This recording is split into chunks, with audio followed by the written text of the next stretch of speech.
시청자 여러분 안녕하십니까. 파주시 선거방송 토론위원회가 주관하는 제21대 국회의원 선거 파주시 을 선거구 후보자 토론회 진행을 맡은 이은영입니다. 오는 4월 15일 제21대 국회의원 선거가 실시됩니다. 앞으로 4년 동안 지역을 위해 땀 흘려주실 참된 일꾼을 선출하기 위한 이번 선거에 국민들의 관심이 뜨겁습니다. 오늘 토론회는 파주시 을 선거구에 출마한 후보자의 정책과 공약을 알아보고 또 유권자 여러분의 현명한 판단과 선택을 돕기 위해 마련됐습니다. 그럼 오늘 토론회를 함께 하실 후보들을 차례대로 소개해드리겠습니다. 화면에 보이는 왼쪽 좌석부터 소개합니다. 기호 1번 더불어민주당 박정 후보 나오셨습니다. 안녕하십니까. 더불어민주당 기호 1번 박정입니다. 기호 2번 미래통합당 박용호 후보 나오셨습니다. 안녕하십니까. 기호 2번 미래통합당 박용호입니다. 네, 오늘 좌석 배치와 발언의 순서는 사전 추첨을 통해 이루어졌음을 알려드리겠습니다. 본격적인 토론에 앞서 토론의 진행 방법에 대해 설명을 드릴 텐데요. 오늘 토론은 각 후보자의 시작 발언에 이어 사회자 공통질문, 사회자 개별 질문, 후보자 주도권 토론, 또 후보자 공약 발표 후 개별 보충 질문, 그리고 다시 한번 후보자 주도권 토론, 그리고 마무리 발언까지 진행이 될 예정입니다. 오늘 토론회에서 사회자가 드리는 질문은 파주시 선거방송토론위원회 전체 회의를 거쳐 사전에 선정됐음을 알려드립니다. 발언 시간은 엄격히 통제되므로 후보자들께서는 발언 시간을 꼭 지켜주시길 바랍니다. 만약 제한 시간을 초과하여 발언을 계속할 경우 사회자의 제재에 이어서 마이크가 꺼지도록 되어 있으며 발언 시간은 후보자가 발언을 시작한 순간부터 기산됩니다. 이처럼 엄격하게 시간을 적용하는 것은 토론의 진행을 공정하게 하기 위한 것이니 후보자들께서는 원활한 토론 진행을 위해 발언 시간을 꼭 지켜주시길 부탁드립니다. 또한 우리 파주시 을 선거구 시민들이 이 토론회를 통해서 얻고자 하는 것은 이 주민을 대표하는 후보자의 자질을 검증하고 또 정책 공약과 비전을 듣기 위함입니다. 따라서 각 후보들께서는 상대 후보에 대한 인신 공격이나 비방하는 발언을 삼가해 주시길 부탁드립니다. 자, 그럼 본격적으로 제21대 국회의원 선거 파주시 을 선거구 후보자 토론회를 시작하도록 하겠습니다. 첫 번째 순서로 각 후보자들의 시작 발언을 들어보는 시간을 갖도록 하겠습니다. 시작 발언은 후보자별로 각 2분씩이 주어집니다. 좌석 순서에 따라 박정 후보부터 시작하겠습니다. 박정 후보 시작 발언 해주시죠. 시간은 2분입니다. 사랑하고 존경하는 파주 시민 여러분, 더불어민주당 기호 1번 박정입니다. 먼저 코로나19로 고통받고 계시는 파주 시민 여러분들께 위로의 말씀을 전합니다. 전 세계가 코로나19로 인해서 비상사태입니다. 확진자가 120만 명을 넘었고 사망자도 6만 8천 명을 넘어섰습니다. 반면 우리는 하루 확진자가 두 자릿수에 그치고 있고 줄을 서서 구입하던 마스크 대란도 이제 점차 정리되어 가고 있습니다. 세계 언론들은 대한민국의 방역 대책에 대해서 극찬하고 있습니다. 메르스 사태와 세월호 사건에서 볼 수 없었던 정부의 능력을 문재인 정부가 보여주고 있습니다. 우리는 이 위기를 극복할 수 있습니다. 다 함께 조금만 더 힘을 냅시다. 사랑하고 존경하는 파주 시민 여러분, 저는 향후 100년을 위한 평화의 파주, 더 큰 파주를 만들기 위해서 이번 선거에 나섰습니다. 파주는 분단 70여 년간 접경 지역이라는 이유만으로 2중, 3중의 규제를 받아왔습니다. 바로 옆에서는 고층 아파트가 지어지고 있고 각종 인프라가 구축되는데 우리 지역은 아직 갈 길이 멉니다. 이 문제를 풀 수 있는 방법은 하나입니다. 남북 정상회담과 남북미 정상회동이 열리는 순간 세계의 이목이 우리를 주목했습니다. 최근 3년 동안 축구장 2,000개의 넓이의 군사시설 보호구역이 해제되었고 방어벽이 정비되었으며 군부대는 이전을 계획하고 있습니다. 그렇습니다. 파주가 발전하는 길은 평화입니다. 평화가 곧 경제입니다. 끊임없는 낡은 이데올로기 공세에만 매달리는 그런 사람들에게 평화를, 파주의 미래를 맡길 수 없습니다. 그러기에 평화 세력 박정희에게 꼭 힘을 지지해 주기 부탁드리겠습니다. 평화가 강물처럼 흐르고 풍요가 바람처럼 깃드는 파주를 만들겠습니다. 감사합니다. 네, 감사합니다. 발언 시간 지켜주시길 바라고요. 계속해서 박용우 후보의 시작 발언을 들어보도록 하겠습니다. 역시 2분이 주어집니다. 존경하는 파주 시민 여러분, 중국 우한 폐렴 코로나19 바이러스로 얼마나 고통스러운 나날을 보내고 계십니까? 엄동설한 임진강 매서운 찬바람 한겨울 새벽 6시부터 농협과 행복센터에서 줄 서 계신 시민들을 빼면서 정치인의 한 사람으로서 정말 송구한 마음 그지없었습니다. 지난 4년간 우리 파주의 국회의원인 더불어민주당 박정 후보께서 파주 시민으로서는 도저히 용납할 수 없는 인민군 적군 묘지에 천도제를 지내고 축사를 하는 일들이 있었습니다. 또한 근래에는 중국 우한시에 마스크 3만장을 우리 박정 후보께서 주도적으로 처리하며 전세기를 띄워서 보냈습니다. 파주의 자존심이 무너질 대로 무너지고 훼손됐습니다. 저는 깊은 상처를 입은 파주의 자존심을 회복시키고자 출마했습니다. 파주 경제는 또 어떻습니까? 자영업자 소상공인 사장님들의 하염없는 탄식과 눈물, 지역 경제는 더 이상 바닥이 없을 정도로 추락했습니다. LG 출신 경제 전문가 박용호, 진실한 파주의 일꾼, 이를 그냥 두고 볼 수 없었습니다. 중앙정부에서 서울 창조경제혁신센터장, 대통령 직속 청년연장 장관급으로 청년 일자리, 취업과 창업, 경제정책을 일궈온 경험과 경륜을 파주를 위해 쏟아내고자 합니다. 하루 24시간, 365일, 4년간 오로지 파주 경제 회복만을 위해서 전력을 다하겠습니다. 파주는 LG다.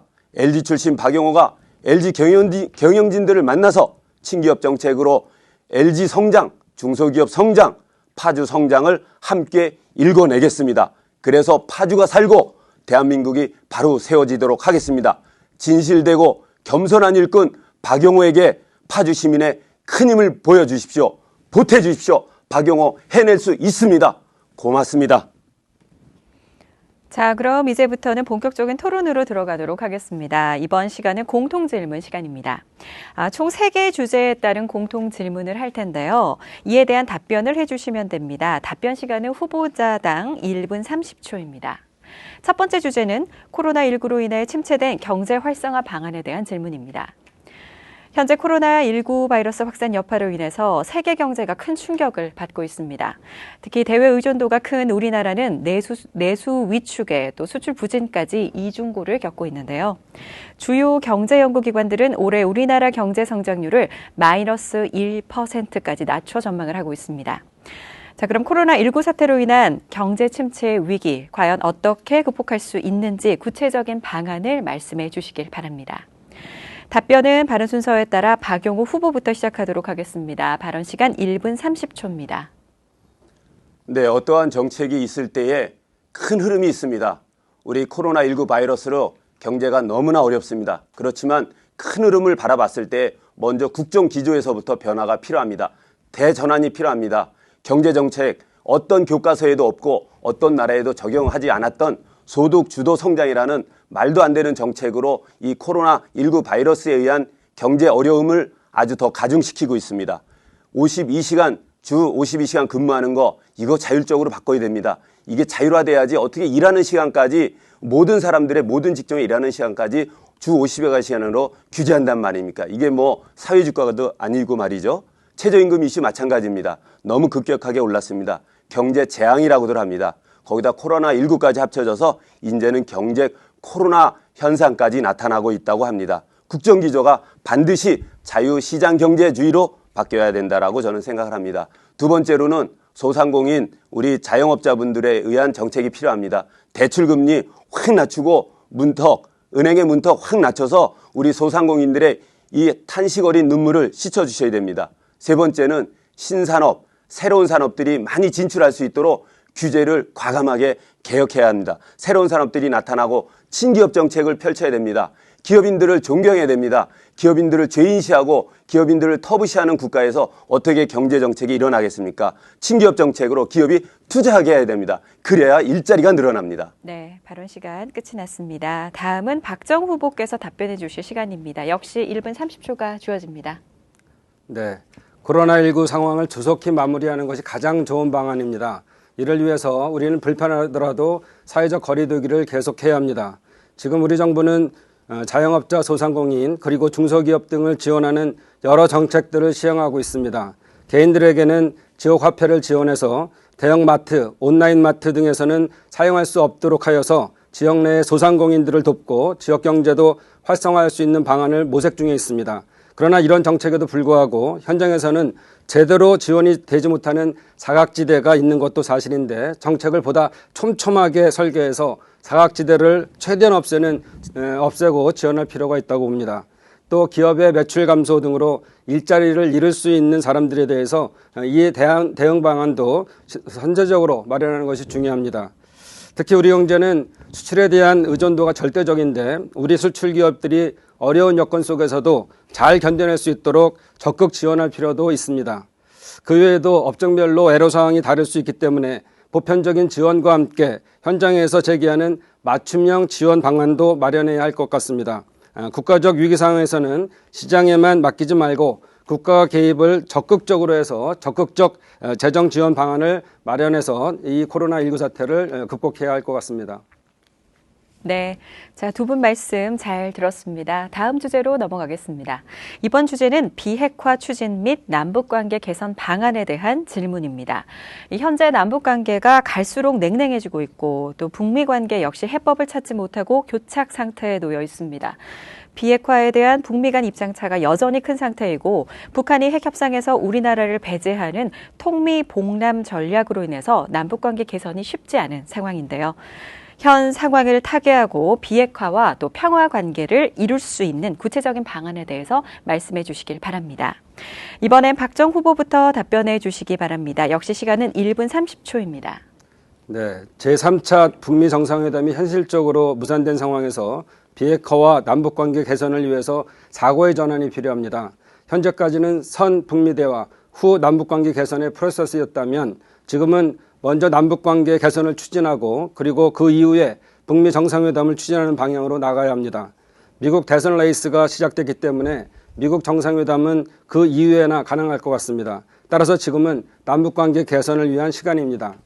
이를 위한 방안으로 북한 개별 관광을 추진하고 개성공단 재개, 금강산 관광 재개, 그리고 남북철도 및 도로 연결 사업을 우선적으로 추진해야 합니다. 우선 한미 워킹그룹 등을 활용해서 한미 간 이견을 좁히고 그 이후 유엔 대북제재위원회의 승인을 받는 절차를 거친 다음에 이를 기반으로 북한과의 협상에 나선다면 사업 추진이 가능하다고 생각합니다. 왜냐하면 이 사업들은 현재 대북제재 틀 안에서도 추진할 수가 있고 그리고 북한도 지속되는 대북제재로 경제가 어려운 상황에서 남한의 제안을 거절하기 쉽지 않기 때문입니다. 북한 개별 관광이 허용되고 남북 철도가 또 그리고 도로가 연결되면 가장 수혜를 입게 되는 것은 바로 다른 지역이 아닌 파주이기 때문에 그렇습니다. 평화가 경제고 또 안보이기 때문에 그렇습니다. 네. 자, 이어서 박용호 후보께서 이 질문에 대한 답변을 해주실 시간입니다. 역시 1분 30초입니다. 예, 북핵 문제는 정말로 완결돼야 될 문제입니다. 비핵화가 돼야 되겠죠. 정말 그렇지만 지금 북한은 사실상 핵능력 국가로 인정을 받고 있습니다. 왜 이런 상황까지 왔습니까? 그동안 우리가 얼마나 북한에 끌려다니고 북한의 퍼주기 행사들이 있어 왔습니까? 정말로 많이 개탄할 일입니다. CVID 정말로 완전히 검증될 수 있고 그리고 돌이킬 수 없는 상황으로 폐기가 돼야 되는데 북한은 정말로 우리 문재인 정권을 속여가면서 몰래 개발을 하고 또 하루가 멀다 하고 미사일 실험을 쏴대고 있습니다. 이런 상황에서 비핵화 추진하는 것이 참으로 어렵지만 그래도 우리는 한반도의 비핵화를 추진해야 됩니다. 정말로 CVID 완전히 검증되고 돌이킬 수 없는 상황으로 폐기를 해야 됩니다. 그러기 위해서는 북한과 함께 진정하게 대화도 하지만 북한에게 지금처럼 끌려다니고 북한의 눈치만 보는 것은 안 됩니다. 한미동맹, 한일동맹이 강화되어서 우리 우방국들하고 함께 북한을 도와주면서 북한에게 압력을 줘야 됩니다. 북한에게 도와주기만 하고 그들에게 북핵을 폐기하라. 그들은 숨어서 어디선가 몰래 또 개발하고 있습니다. 이를 위해서는 군축기구를 상설화할 수 있는 어떤 군축기구를 우리 파주의 판문점 인근에 설치해서 북한을 설득시켜가며 양면작전 양면 작전을 펴야 된다고 생각합니다. 군사안보, 대북지원, 사회문화, 북한 인권 문제에 대해서도 심각하게 들여다봐야 됩니다. 네, 두 분 말씀 잘 들었습니다. 이번 주제는 북파주와 남파주의 불균형한 발전, 해소 방안에 대한 질문입니다. 지난 10년간 남파주 지역은 신도시 건설 등으로 비약적인 발전을 이룬 데 비해서 농업 중심의 북파주 지역은 발전 속도가 늦고 생활 인프라가 부족한 상태에 머물러 있습니다. 이렇게 생활 격차와 지역 소외가 갈수록 심화되고 있는 상황인데요. 북파주와 남파주 간의 균형 발전을 이룰 수 있는 방안에 대해서 말씀해 주시면 감사하겠습니다. 이번에는 박용우 후보부터 답변해 주시기 바랍니다. 답변 시간 역시 1분 30초입니다. 네, 존경하는 파주 시민 여러분, 우리 남파주, 북파주 다녀보시면 얼마나 그 경제 차이가 또는 교통 문제, 환경 문제의 차이가 얼마나 큰지 아주 눈으로 확실하게 보실 수 있죠. 정말 남파주는 신도시화되면서 모든 도로나 교통 문제, 환경, 삶의 질이 굉장히 높아졌습니다. 그렇지만 북파주는 제가 중학교를 다녔던 30년 전, 40년 전 그 모습 그대로입니다. 도대체 지역의 국회의원들은, 우리 북파주 국회의원들은 그동안 무엇을 했는지 참 개탄스럽습니다. 우리 북파주 어느 정도로 교통 문제가 심각하냐? 우리 북파주 시민들이 18만 명이 사십니다. 그곳에 서울로 오가는 광역버스 2개 노선입니다. 28만 명이 사시는 우리 남파주 서울로 오가는 광역버스 13개 노선입니다. 남파주에는 인구 2만 명의 1개 노선이 있는데 북파주에는 인구 9만 명의 1개 노선이 있습니다. 도대체 북파주에서는 선출직 국회의원들께서 무슨 일을 하셨는지 다시 묻지 않을 수가 없습니다. 이런 문제 해결하기 위해서 저는 교통의 전문가로서 또 경제 전문가로서 북파주의 교통 문제 반드시 해결하겠습니다. 9709 원상 복귀시키겠습니다. LG 출신 LG와 함께 중소기업들과 함께해서 일자리 만들어내는 친기업 정책, 기업인 정책을 피겠습니다. 기업인들이 존경받는 사회를 만들겠습니다. 많은 좋은 행정기관들이 북파주에서 금천에서 운정이나 교화로 이전하고 있습니다. 이것을 왜 국회의원들이 못 막아냅니까? 금천 지켜내야 됩니다. 금천이 무너지면 파주가 무너지기 때문입니다. 네, 발언 지켜내겠습니다. 시간 끝이 났습니다. 자, 이어서 박정 후보께서 답변해 주시기 바랍니다. 발언 시간 1분 30초입니다. 네, 파주의 균형 발전을 위해서는 북파주 지역이 파주의 경제를 살리는 생산과 문화 그리고 관광과 통일 시대를 준비하는 전진 기지가 되어야 합니다. 그 전진 기지가 바로 평화경제 특구입니다. 평화경제 특구는 남북관계의 변화에 따라 요동을 겪었던 개성공단과는 달리 저렴하고 넓은 부지 그리고 지정학적 특수성 등을 고려해서 장담반도에 국제평화공단을 조성하고 문산, 파평, 적성, 법원, 파주, 금천 등의 연관 산업단지를 유치하고 문화관광벨트와 배후 주거단지를 건설하는 파주의 종합발전 계획입니다. GTX 연장이나 운천역 신설에서 보듯이 SOC 사업 추진의 가장 큰 어려움은 경제성에 있습니다. 현재 시점에서 경제성을 따진다면 북파주 지역의 대형 SOC 추진은 어려워집니다. 하지만 파주의 평형경제 특구가 만들어지면 고속철도 문산 연결, 국제철도역 건설 같은 대형 SOC가 가능해지고 산단 개발, 문화관광벨트 조성, 배후 주거단지 건설, 종합병원 유치, 대중교통 확충 등이 한꺼번에 이루어질 수가 있습니다. 경기도와 경기연구원과 함께 구체적인 실행 계획까지 용역을 마쳤는데 안타깝게도 미래통합당 등 보수야당은 이를 반대하고 있습니다.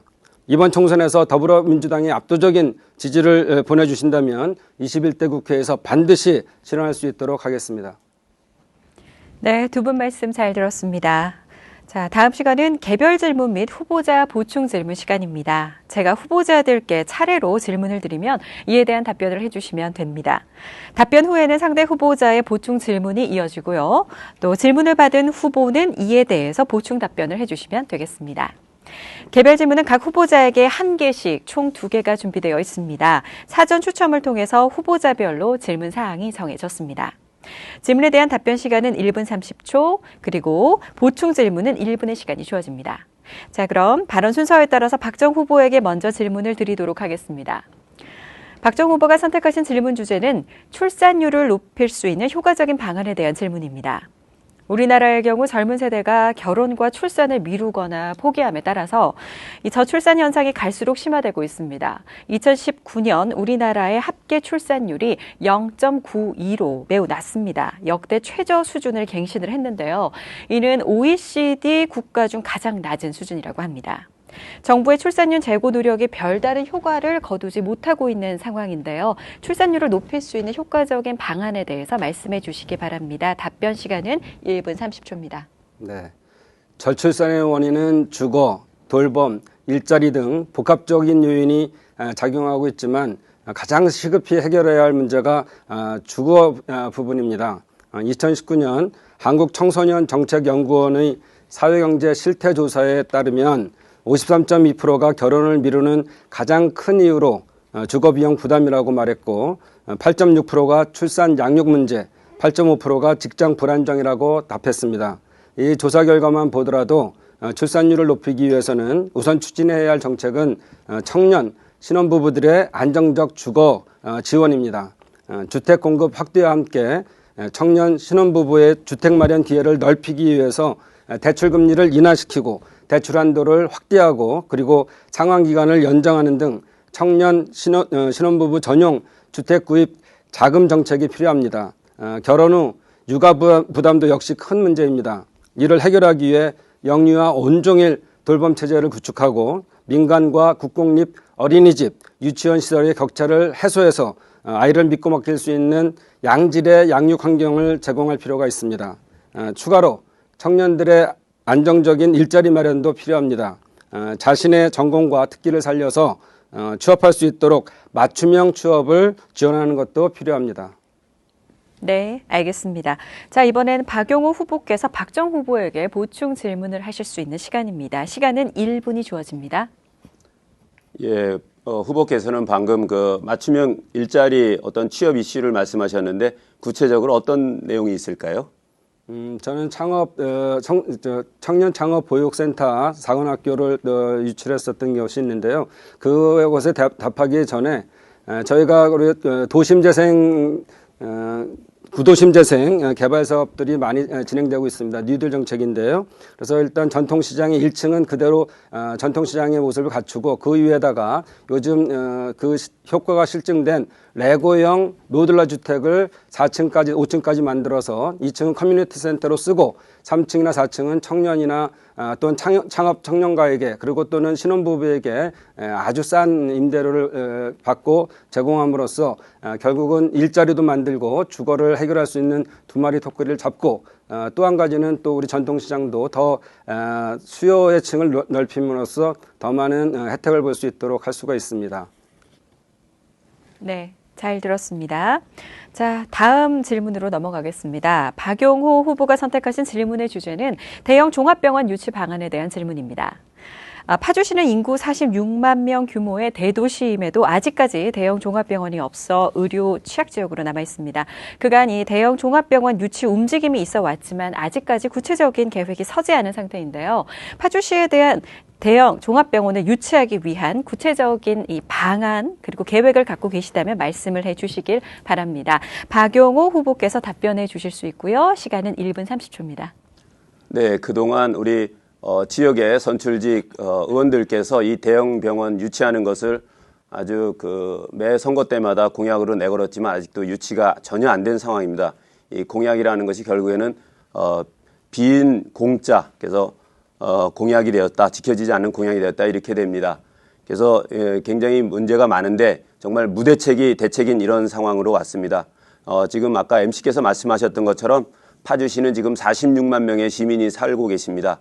그리고 인근의 고양시 같은 경우는 100만 명이 사시는데 그곳에는 대형 종합병원이 5곳이나 있습니다. 산술적으로 계산해 보면 20만 명의 한 곳 정도의 대형 병원이 있는데 파주는 46만 명이면 산술적으로 한 2개 정도는 있어야 됩니다. 그만큼 지역에서 지자체에서도 제대로 지자체장들이 일을 못했고 선출직에 계신 분들이 정말 의지를 갖고 일을 안 했다라고 생각합니다. 저는 이 일을 해결하기 위해서 우리 파주시에 민관 국회의원들이 함께하는 TFT를 만들려고 합니다. 정말로 파주 시민 모두가 힘을 합쳐서 이번만큼은 21대에서만큼은 박용호가 있는 한 파주시의 종합병원이 반드시 유치된다라는 그런 결과를 만들어내겠습니다. 유치 보고서도 만들고 유치 전담부서에서는 매번 일어나는 업무들을 진행되는 프로세스를 시민들께 공유하면서 온 시민이 함께 모여서 이번에는 반드시 유치하겠습니다. 부지 매입이라든지 가격 문제 같은 것들도 우리 TF팀에서 함께 거론하도록 하겠습니다. 끝이 났고요. 자, 이번에는 박정우 후보께서 박용우 후보께 보충 질문을 하실 수 있습니다. 1분이 주어집니다. 네, 그 종합병원을 유치하기 위해서는 첫째 그 부지가 확보되어야 하고 두 번째는 종합병원이 유지될 만한 경제성이 있어야 된다고 생각합니다. 마지막으로는 실제로 들어올 파트너를 구해야 하는데 저는 지난 4년 동안 국립중앙의료원과 논의를 하면서 국립중앙의료원이 미군 반환 공여지에 들어올 수 있는 노력을 했습니다. 실제로 정기현 국립중앙 우리 병원장이 와서 C3 블럭과 또 미군 반환 공여지인 캠프 에드워드에 와서 굉장히 만족감을 드러냈고요. 그다음에 그 위치라는 것들이 여러 군데가 있습니다. 그래서 운정 지역은 현재는 땅값이 600만 원에서 700만 원 정도 되고 C3 블록은 400만 원대 초반, 그리고 캠프 에드워드는 100만 원대 초반입니다. 그래서 국가주도 개발에 미군 반환 공여지를 활용하게 되면 부지 문제 해결할 수 있고 통일경제 특구를 통해서 인구가 많아지면 자연스럽게 병원들이 유치될 수 있습니다. 구체적인 계획을 좀 말씀해 주시는 게 필요할 것 같습니다. 네, 발언 시간 이제 끝이 났고요. 박용우 후보께서는 답변을 이어가실 수가 있습니다. 1분 30초입니다. 네. 지금 우리 그 북파주 지역에는 파평, 적성, 법원에 굉장히 그 좋은 그 부지들이 있습니다. 그리고 이 대형 병원이 우리 북파주 지역에 설치돼야 되는 이유는 통일을 대비해서라도 북한에서 많은 주민들이 우리 남한으로, 우리 대한민국으로 들어올 때에 우리가 알지도 못하는 어떤 바이러스나 병에 이렇게 노출이 되어 있을 수도 있습니다. 저희하고는 좀 다른 어떤 감염에 노출되어 있을 수도 있기 때문에 반드시 북파주 지역에 이런 그 대형 병원이 있어야 되고, 이것은 정부 보건복지부를 설득시켜서라도 이런 이슈 때문에 북파주 지역에 특히 법원이나 파평, 적성같이 이렇게 땅값이 굉장히 저렴한 지역에 설치돼야 된다. 그리고 자유로가 임진각에서 멈출 것이 아니라 장산일을 통해서 더 연장이 된다면 운정이나 서울이나 또 저기 의정부나 동두천에서까지도 접근할 수 있기 때문에 파주 시민만을 보는 것이 아니라 미래에는 북한 주민까지, 지금 현재에는 일산에서도 시민을 모셔올 수 있고 의정부에서도 우리 시민들을 더 모셔와서 이 병원이 제대로 그 수익성을 낼 수가 있습니다. 이것을 위해서 국내에 있는 대형 병원들을 설득시키고 부지 매입을 같이 하도록 하겠습니다. 시에서도 그것을 위한 적절한 그런 혜택을 그런 병원들한테 제시함으로써 병원들이 수익성에 대한 의지를 갖게 만들고, 또 보건복지부에서는 정부에서 통일을 대비해서 이런 대형 병원이 우리 문산이나 우리 법원, 파평, 적성 지역에 있어야 된다라는 것을 맞춰낼 수 있다고 봅니다. 국비로 가능하다고 봅니다. 네, 두 분께서 혹시 미처 답변하지 못한 부분이 있다면 마무리 발언 시간을 드릴 예정이오니 그때 답변을 마저 이어가시면 되겠습니다. 자, 여러분께서는 지금 파주시 선거방송토론위원회가 주관하는 제21대 국회의원 선거 파주시 을선거구 후보자 토론회를 보고 계십니다. 자, 이번에는 후보들 간의 자유토론 시간을 가져보도록 하겠습니다. 주도권을 가진 후보는 자유롭게 상대 후보에게 질문과 또 보충 질문까지 하실 수가 있겠습니다.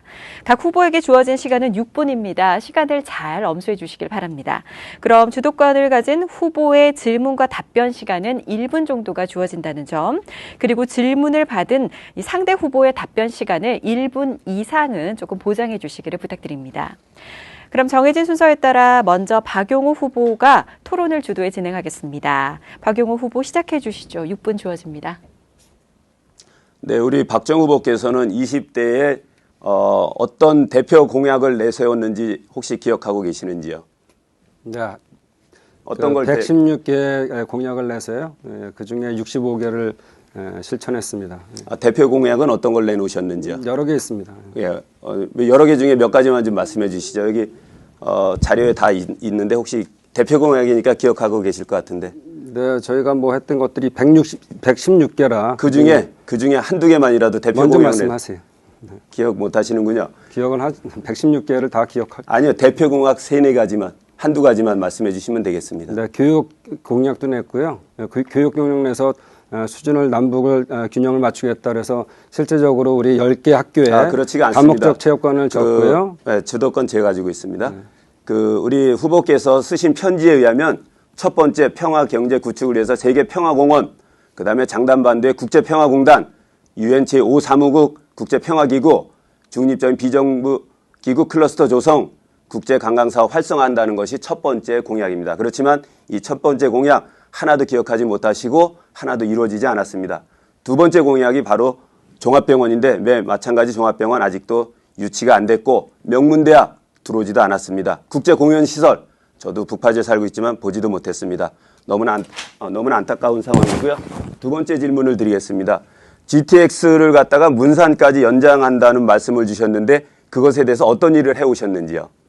네, 먼저 아까 여러 가지 했는데 통일경제 특구에 대해서 말씀을 하셨는데 제가 산자중기위원회에 있다가 외통위로 옮기면서 여당 간사까지 맡으면서 이 통일경제특구법을 통과시키려고 했습니다.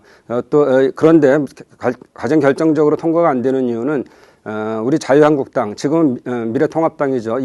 여기 의원님들이 결사코 반대를 하십니다. 그래서 정부의 통합법안도 만들고 또 이거에 대한 공청회까지 다 거쳤는데 그게 아까 말씀드린 것처럼 이거에 대해서 하게 되면 상관이 없습니다. 통일경제특구의 법입니다. GTX-A가 이미 운정까지 와 있는데 운정에서 왜 문산까지 못 왔냐 이거죠. 제 질문은. 지금 GTX-A를 노선을 파주에 유치하는 것이었고 그 이후에 여러 가지 방법으로 KTX나 GTX나 SRT의 방법으로 연장을 할 생각입니다. 아시는 것처럼 남북 관계가 좋아지면서 결국은 문산 도라선, 문산 임진각에 대한 고속철도나 철도나 지금 도로가 계획되고 있고 이것이 결국은 북한을 거쳐 러시아, 중국으로 가는 거기 때문에 KTX의 연장은 결국 GTX를 말씀드린 거고요. GTX 문산까지 연장될 경우에 비용이 얼마나 더 드는지 혹시 아십니까? 그래서 그 여러 방법이 있습니다. GTX-A 노선을 연장하는 방법도 있고 SRT를 이용하는 방법도 우리 있고 문산 쪽에 제일 공약으로 문산읍 지역에 후보님께서 공약하신 게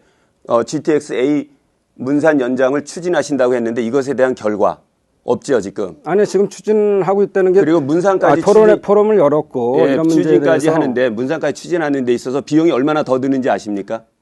비용을 지금 용역도 안 내는데 어떻게 비용이 납니까? 근데 비용이 더 드는 게 아니고 오히려 운정에서 기지창을 설치하고 그쪽에 땅값을 지원해 주면서 오히려 문산까지 연장을 해서 문산 기지창을 이용한다면 1,100억 원 정도가 오히려 절감이 된다고 돼 있습니다. GTX-A 노선을 시작을 하고 있는데 거기에다 계획을 바꾸면은 그게 지금 현재 계획이 계획도 아닙니다. 연장하는 것입니다. 연장하는 것이 연장도 마찬가지로 지금 GTX에 대한 게 지금 막 시작되는데 GTX가 운정에 들어오면서 연다산리에 기지창을 만들고 땅을 매입하면서 오히려 돈이 더 많이 들어갔고 후보님께서 아시는 것처럼 문산에 이미 기지창이 있는데 그거까지 연장시킬 수 있는지를 여러 방법이 있습니다. 두 국회의원님께서 하실 수 있었을 텐데 GTX-A 노선이 가는 방법도 있고 SRT가 연결되는 방법도 있고 제가 말씀드리는 거는 공약집에 있는 GTX 연장 요거 말씀드리는 겁니다. GTX 연장하신다고 썼습니다. 지금 GTX-A 노선이 조금 늦어지면서에 지금 실행은 아직 안 하고 있어요. 그거에 따른 연계가 되는 거니까. 마지막 한 가지 더 질문 드린다면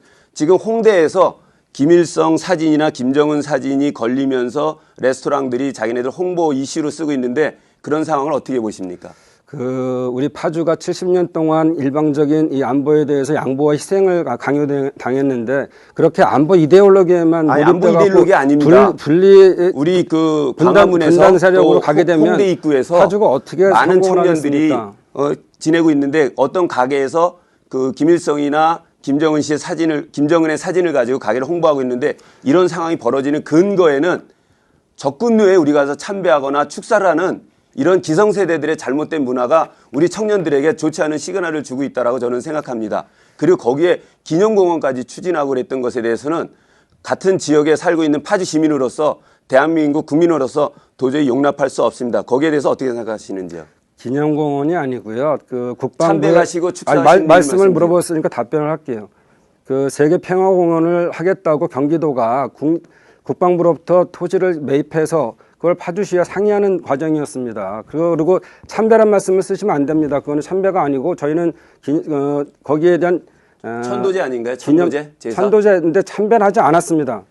하나도 하지 않았습니다. 천도제 참석하셨죠? 참석했는데 그 당시에 참석한 축사하셨죠? 기념사 해줬습니다. 축사하셨죠? 연사 축사하셨죠? 공식적인 행사였고요. 이거는 인민군의 묘를 묘지에 가셔서 천도제 지내는데 참석하셨고 그곳에서 참배 같이 이렇게 그들을 추모하는 행사에 참여하셨고 축사도 하신 거는 사실이 아닙니까? 네, 그 다 시간 끝나셨으니까 제가 그 주도권 토론 때 말씀드리겠습니다. 그럼 다음 또 토론을 주도를 하도록 하겠습니다. 이번에는 박정 후보 주도로 토론을 진행할 순서고요. 역시 시간은 6분이 주어집니다. 네, 그 적군 묘지라고 불리는 중국군 북한군 묘지는 김영삼 정부 때 보수 정권인 그때 조성이 되기 시작했고 또 박근혜 정부 때는 거기 있던 유해를 중국에 송환했습니다. 그래서 중국에서 굉장히 그에 고마워하고 말씀드린 것처럼 경기도에서 토지를 매입해서 세계평화공원으로 조성하려는 노력을 했었고 그 행사는 한 종교단체가 주최를 했고 그리고 또 파주시가 후원을 한 공식 단체 정식적인 행사입니다. 그래서 저희가 갔을 때 거기서 연설을 하고 기념사를 해주고 빨리 빠져나왔는데 지금 말씀하시는 거는 그동안에 그러면 2012년에 9월 8일 동아일보 실온에 적군묘지에 서서 통일을 생각한다는 구절을 한번 읽어드리겠습니다. 1년에 200만 명 넘게 온다는 중국인과 자주 드나드는 중국 고위인사들 역시 다 잘 정돈된 적군묘지를 보며 북한의 중국군 묘지보다 수십 배의 감동을 느끼게 될 것이다. 지금이다. 세계 10위권에 있는 국격에 맞게 감동 있는 적군묘지가 되도록 재단장하자. 죽은 자에 대한 예를 다해 고온이 위로받고 등등. 이렇게 해서 비록 작은 일이지만 통일시대를 여는 의미 있는 포석이 되지 않겠는가. 누가 쓰는 글인지 아세요? 바로 권철현 전 한나라당 국회의원이 와서 참배하고 헌화를 했습니다. 그 당시에 조병국 경기도 전략기획위원장도 참석했고요. 요번 행사에 무공수훈자의 김홍규 회장님도 그 행사에 참석했습니다. 옳지 않은 참석입니다. 그거는 꼭 안보 이데올로기를 가지고 그건 안보 이데올로기가 아닙니다. 고리타분한 걸 가지고 그 적군들에 말씀드린 의해서 것처럼 그 적군들에 의해서 말씀드린 것처럼 또한 돌아가신 분들이 얼마나 많습니까? 존경하신다는 그 적군묘지 김문수 전 지사가 추천을 해서 엄기영 전 한나라당 강원지사 후보가 갔었고요. 이런 문제를 그때는 왜 문제를 제기하지 않고 이런 꼭 진보만 들어오면 그런 문제를 제기하는지 잘 모르겠습니다. 하여간 선거판을 앞두고 캐캐묵은 이념 논쟁으로 선거판을 흐리는 걸 하지 마세요. 그건 캐캐묵은 이념 그리고 논쟁이 이거는 아니고요. 제가 진행하는 겁니다. 네. 그리고 이건 보수단체가 국가보안법으로 고소고발을 한 사건입니다. 그런데 무혐의 처리가 됐고요. 아무 문제가 없는 사건인데 이거 선거판에 자꾸 끌어들여서 이걸 세계평화공원을 만든다고 하는 거를 그렇게 말씀하시면 제가 질문 안 했습니다. 올해도 가실 겁니까? 질문 안 했습니다. 내년에도 가십니까? 질문 안 했어요. 제가 질문하겠습니다. 네, 아까도 말씀드린 것처럼 통일경제특구가 파주 발전한다는 건 잘 알고 계시죠?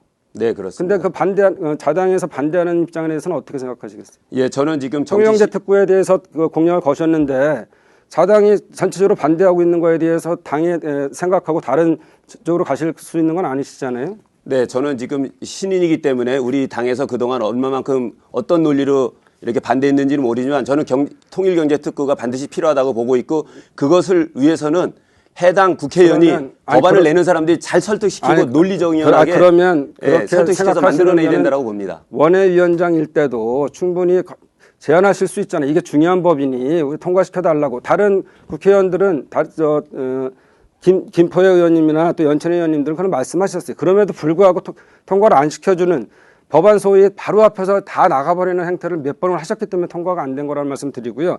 제가 창조경제혁신센터에 대해서 좀 질문을 드리겠습니다. 창조혁신센터장을 지내셨죠? 2015년 7월 31일에 취임하셨어요. 창조경제에 대한 개념이 뭐죠? 네, 창조경제란 혁신적이고 창의적인 아이디어를 가진 분들이 주변의 멘토들과 많은 사람들의 의견이 모여서 그것이 사업 모델로도 연장이 돼서 새로운 일자리를 만들어내는 것이 창조경제입니다. 그렇게 생각하시는데 이한구 새누리당 의원 아시죠? 네. 이분이 박근혜 대통령의 경제과외 교사였어요. 그렇게 자랑하시는 청년위원회 위원장도 박근혜 대통령에 대한 청년위원장을 하신 거죠. 네. 잘 아실 텐데 이분이 뭐라 그랬냐면 이 창조경제라는 것이 대기업 줄 세우기식 강제 활동이다. 이벤트 홍보용 행사다. 유효기간 2년짜리 정치 치정용이라는 비판이 본물을 이루고 있다. 이런 얘기를 했어요. 자, 또 있습니다. 그리고 여기 보니까 2015년 국정감사에서 전병헌 의원이 창조영재혁신센터의 상징과도 같은 주요 설비인 고가의 3D 프린터가 전국 혁신센터에 55개가 설치됐다. 다 하고 혁신센터장을 지내신 서울에도 있었다. 이 10개소에서 개소 이후에 한 개의 시제품도 제작하지 못했다고 지적을 했고요. 그다음에 이것이 예산 규모만 보더라도 혁신센터는 창업보육센터, 이거는 중기부가 진행하는 거죠. 돈을 배 이상 쓰는데 정작 보육업체는 창업보육센터의 19.1%, 매출과 고용인원은 각각 9.5%하고 7.8%의 불과하다고 자당인 새누리당의 이종구 의원이 지적을 했어요. 또 대통령 직속 청년위원회 이렇게 자랑을 하셨는데 예산이 44억이에요. 이 중에 운영비 빼고는 10억이 순수 사업비입니다. 그럼 장관급이라고 홍보하셨는데 10억 갖고 사업비를 지출하는 위원회 할 일이 있어요? 그래서 쭉 봤더니 여기서 그 자당 의원입니다. 또 여기도 박명재 의원이 이거 보통 문제가 아니에요. 갔던 공무원들이 이거 정말 창피하다고 김종민 의원이 얘기하니까 예산 이거 깎아버려. 이렇게 자당 의원이 필요 없다고 하는 정도의 그 위원회를 하신 거예요. 저에게 그러면 1분 정도는 주셨으면 좋겠습니다. 아까 말씀하신 게 얘기가 있어요. 그런데 44억 원이 어디로 들어갔어요? 결국 회의비, 사무실임대료 이런 거 하잖아요. 그러니까 결국은 이런 게 아무 성과도 없는 거를 그 청년위원회 해서 결국은 44억 중에서 30억 관리비를 쓰고 10억 갖고 사업을 했더니 성과는 없고 그게 장관급이라고 자랑하실 거예요. 답변할 시간을 어떻게 1분 정도 줄 수 있나요? 발언 시간은 종료가 되었습니다. 혹시 아쉬운 부분, 미처 답변하지 못한 부분은 마무리 발언 시간을 이용하시면 좋을 것 같습니다. 답변하실 기회를 전혀 안 주시니까. 네, 이번 시간 계속해서 이어가겠습니다. 이번에는 국회의원 후보자로서 내세운 공약들을 각 후보자들끼리 검증할 수 있는 시간을 가져보도록 하겠습니다. 공약 발표 시간은 3분입니다. 공약 발표가 끝나면은 상대 후보의 개별 질문이 이어지고요. 답변을 들은 후에 질문을 또 한 후보의 보충 질문도 이어질 수 있습니다. 질문 시간 1분, 답변 시간은 1분 30초씩 주어집니다. 발언 순서에 따라서 공약 발표는 박정 후보께 먼저 드리도록 하겠습니다. 공약 발표 지금부터 3분 동안 진행해 주시기 바랍니다. 네, 그 10가지 핵심 공약이 있습니다. 첫 번째는 유로아시아 국제철도역을 유치하고 남북철도의 연결, 그리고 고속철도를 연결해서 파주를 중국, 러시아를 거쳐 유럽으로 진출하는 출발 도시로 만들겠습니다. 두 번째는 평화경제특구의 국제평화산단을 건설해서 4차 산업 혁신 성장의 거점으로 만들고 미니 신도시급 배후단지를 만들겠습니다. 세 번째는 미군 반환 공여지의 국가주도 개발과 수도권 접경지역 규제 완화입니다. 지난 70년간 국가를 위해서 특별한 희생을 했기 때문에 특별한 보상이 필요합니다. 미군 반환 공여지 국가주도 개발을 대선 공약에 반영시키기도 했습니다. 미군 공여 구역법, 접경지역 지원법, 수도권 정비법 개정안 발의를 통해 국가의 적극적 지원과 배려를 강하게 요구했습니다. 네 번째, 파주만이 가진 차별화된 관광 콘텐츠를 활용하고 국립 DMZ 박물관을 유치해서 평화관광 벨트를 연결하면 파주는 한반도 평화 관광의 중심이 되어서 1000만 관광객 시대를 열 수 있습니다. 다섯 번째는 교육부, 교육청 학교가 유기적으로 연계되는 미래형 스마트 학교를 추진하고 AR, VR 등을 이용해서 4차 산업 기술이죠. 이런 것들을 기반으로 하는 교육 콘텐츠를 제공해서 공교육의 역량을 강화하겠습니다. 평화경제특구가 만들어지면 국제교육기관도 유치하겠습니다. 여섯 번째로 파주수건인 종합병원, 아까 말씀드린 대로 방법을 통해서 반드시 유치하겠습니다. 일곱 번째로 조리금천 서울선을 만들겠습니다. 오늘도 왔다 가셨는데 이낙연 전 총리, 정세균 총리 등이 공약한 신분당선 서북부 연장선에 연결되면 삼송, 은평, 종로, 용산을 거쳐 강남 분당까지 갈 수 있습니다. 특히 이낙연 전 총리께서 제 후원회장을 맡고 계셔서 이 계획을 제안드리기도 했습니다. 여덟 번째는 경찰서 등기 이전 부지에 시청의 제2청사를 짓고 또한 복합문화센터를 건립해서 시민들께 돌려드리도록 하겠습니다. 그리고 그 공공기관 이전에 대해서 많이 말씀하시는데 교육청 이전은 계획이 없다는 얘기를 들었고요. 아홉 번째, 도시재생 뉴딜 사업으로 구도심을 리모델링하고 상권을 활성화시키겠습니다. 그동안 전통시장의 문화관광형 시장 선정들을 지원해서 많은 생기와 활력을 불어넣은 만큼 더 잘할 수 있다고 생각합니다. 열 번째는 LG 디스플레이 상권을 활성화시키고 교육시설을 유치하고 교통편의시설을 개선하겠습니다. 제가 아까 그 116개의 공약을 내고 65개의 그 실천을 했는데 추진 상황에까지 하면은 83%까지 올라가고요. 이거는 이번 20대 국회에서 65개 공약을 제일 많이 성공시킨 국회의원이었다는 말씀을 드립니다. 네, 자, 잘 들었습니다. 그럼 이번엔 박용호 후보께서 박정 후보에게 질문을 하실 수 있습니다. 질문 시간 1분입니다. 예, 방금 그 4차 산업 관련된 말씀 주셨는데 4차 산업하고 4차 산업 혁명하고 어떤 차이인지 혹시 아십니까? 4차 산업혁명이라는 건 맨 처음에 개념 잡을 때 얘기가 나왔고요. 4차 산업이라는 것 자체가 우리가 AI라든지 뭐 드론 산업이라든지 또는 수소경제라든지 여러 가지가 새로운 기존에 있던 것들을 빅데이터를 이용해서 또 AI로 분석을 해서 다시 그거를 효율성을 높이는 그런 것들을 추구하고 있고 저는 4차 산업하고 4차 산업혁명하고는 다릅니다. 4차 산업이라는 단어는 없고요. 후보님께서 지금 4차 산업이라고 쓰셨는데 정식 명칭은 4차 산업혁명이라고 쓰시는 것이 맞고요. 혹시 AI는 어떤 거의 약자인지 혹시 아십니까? AI가 뭐의 약자인지 아시나요? 갑자기 뭐 생각은 안 납니다 지금. 네, 말씀해 답변 보세요. 시간은 이따 주어질 예정이니까 아티피셜 답변을 인텔리전스. 정리해서 네네네. 20초 안에 해주시기 인공지능, 바랍니다. 네네, 그렇습니다. 질문은 그럼 AI 관련된 질문 하시겠습니까? 네, 4차 산업혁명에 대한 정의를 여쭤봤습니다. 네, 그러면은 이제 답변 시간으로 넘어가겠습니다. 박정 후보께서 4차 산업과 관련된 부분 얘기하셨고 지금 AI에 대한 말씀을 하셨거든요. 답변 시간 1분 30초 주어집니다. 그 지금 4차 산업혁명과 4차 산업에 대한 얘기들은 아직 정의가 확실치 않습니다. 저희가 20대 국회에서 3년 전부터 이 바람이 불어서 많은 토론을 하고 많은 간담회를 했습니다. 4차 산업혁명이라는 것의 근거가 있느냐 없느냐부터 시작해서 진행을 했지만 결국은 짧게 정리드리면 그동안에 빅데이터, 데이터를 처리할 수 있는 능력들이 적었었는데 이런 것들이 모바일이 발달하고 인터넷이 발달하고 여러 가지 혁신이 일어나면서 가장 중요한 AI에 대한 발달입니다. 그러니까 지난번에 바둑에서 보신 것처럼 굉장히 이제 학습을 통해서의 개발이 되고 있기 때문에 이런 것들을 이용해서 그동안 처리 못했던 빅데이터를 처리하고 그것을 다시 효율성을 내보내는 이런 것들을 통해서 산업을 혁신화시켜서 그만큼 효율을 높이자는 건데 한편 위험스러운 것도 있습니다. 이렇게 4차 산업혁명을 통해서 4차 산업이 발달하다 보면 결국은 대량 실직이 일어날 수가 있어서 저희는 지금 로봇세를 도입하는 그런 것들 또 로봇에 대한 윤리강령 같은 법안을 준비 중에 있습니다.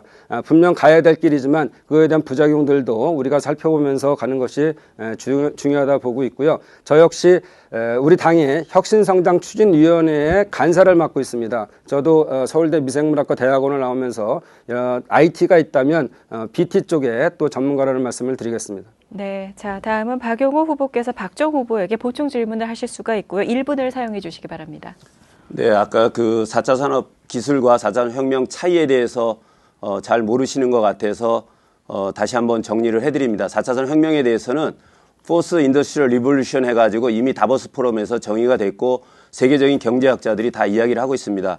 그런데 우리 박정 후보께서는 지난 4년간 국회에서 중소벤처 산자위에서도 활동하셨는데 AI에 대한 어떤 원어 뜻이라든지 아니면 4차 산업혁명에 대한 정의가 아직도 정의가 안 돼 있다고 하시는 것에 대해서는 참 안타깝습니다. 왜냐하면 문재인 정부에서 이미 4차 산업혁명 위원회를 운영하고 있습니다. 그렇다면 문재인 정부에서 의미 없는 위원회를 지금 대통령 직속으로 운영하고 있다라고 봅니다.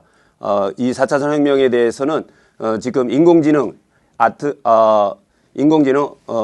AI라든지 빅데이터나 IoT, 사물인터넷, 로봇 이런 것들이 융합이 돼서 새로운 산업을 만들어내는 쓰나미와 같은 혁신적인 혁명입니다. 네, 박정 후보께서 혹시 이어갈 답변이 있으시다면 1분 30초 동안 써주시기 바랍니다. 그 영어 단어 조금 전에 본인도 이렇게 더듬었습니다. 갑자기 질문했을 때 당황스러움이었고요. 인공지능이라는 걸 말씀하셨는데 인공지능에 대한 4차 산업혁명에 대한 다보스 포럼에 대한 정의는 정의고 그다음에 말씀드린 것처럼 어떤 방향으로 가야 되는지에 대한 논란은 계속 있습니다.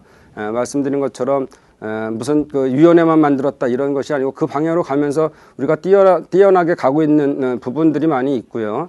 그다음에 중국과의 결어서도 뒤지지 않는 분야가 있고 조금 뒤처지는 분야고 이런 차이들이 있는 거라고 생각됩니다.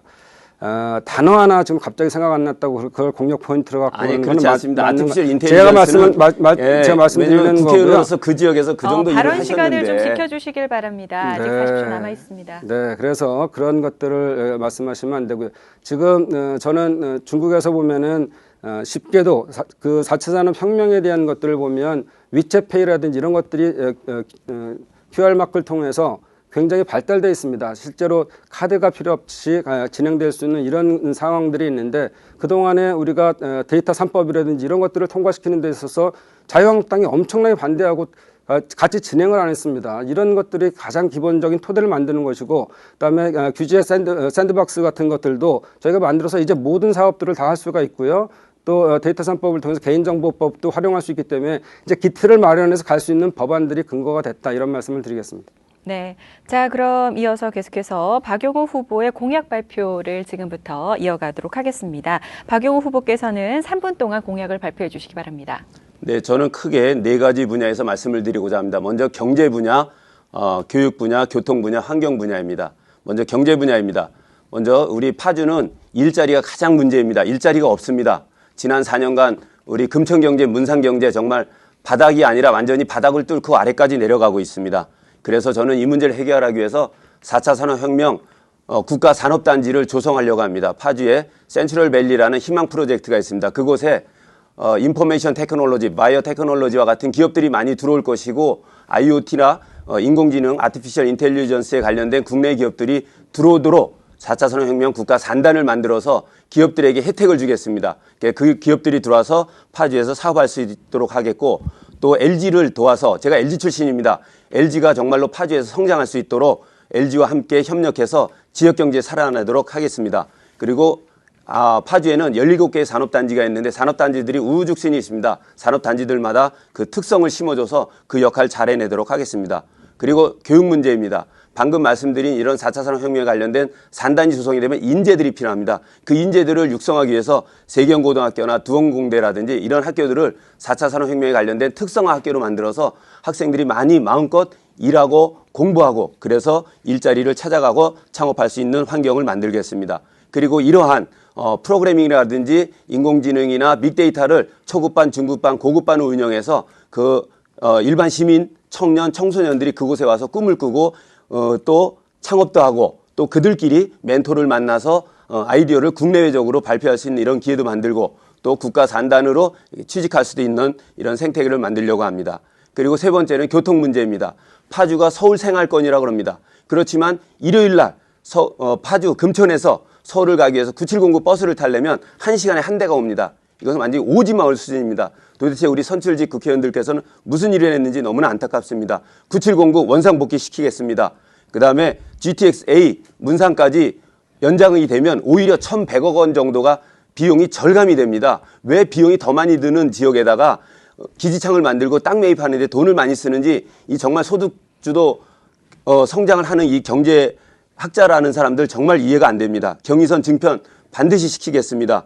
교통약자를 해결하겠습니다. 그 다음에 환경 문제, 산단과 주거지역이 좀 거리가 있어야 됩니다. 산업단지에서 나오는 오염 폐기물들이 바람에 날려서 주거지역까지 날아오면 주거 환경이 나빠집니다. 정말로 깨끗한 파주, 살기 좋은 파주를 위해서 전원마을, 한옥마을들이 조성이 되면서 파주에 머물고 싶게 하겠습니다. 구도심 지역의 재생산업을 통해 가지고 우리 금천, 문산, 오래되고 낙후된 건물들 리모델링 해내겠습니다. 정부에 그런 프로젝트 많습니다. 공모사업 많습니다. 정부와 함께 해낼 수 있습니다. 국회의원의 역할입니다. 당연히 할 수 있습니다. 네, 잘 들었습니다.